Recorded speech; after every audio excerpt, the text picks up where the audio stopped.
Maggie McGonagal came racing up to the schoolhouse door, screaming, "Dragon! Dragon!" Her long yellow hair had come undone.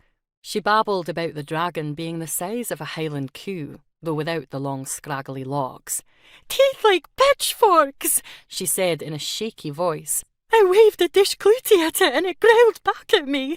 There were still pieces of poor Bessie in its mouth." She began weeping and greeting something awful. "Hush!" Janet Byrne said, finger to her lips. "You're frightening the wee ones." Though as far as I could see, the wee ones were not scared at all. They crowded around to hear the rest of Maggie's tale. Nothing like a monster sighting to stir primary school blood. Our headmaster, Mr. Harris, understood. When he had been that age, he had loved the stories of monsters too. It was why he had taken to his peculiar employment.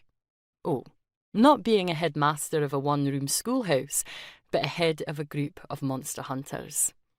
Maggie's dragon wasn't a dragon, of course. For one thing, its tracks were too small. For another, in Scotland, dragons usually live far out at sea. Fish-eaters. The largest are maybe the size of a small rowboat. They're related to Murinidae, moray eels.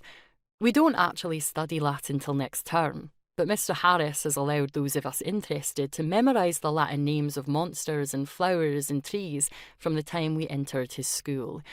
And also, some of us like to sound more scientific when talking about monsters. The Romans built this big wall, you see. That wall still stands.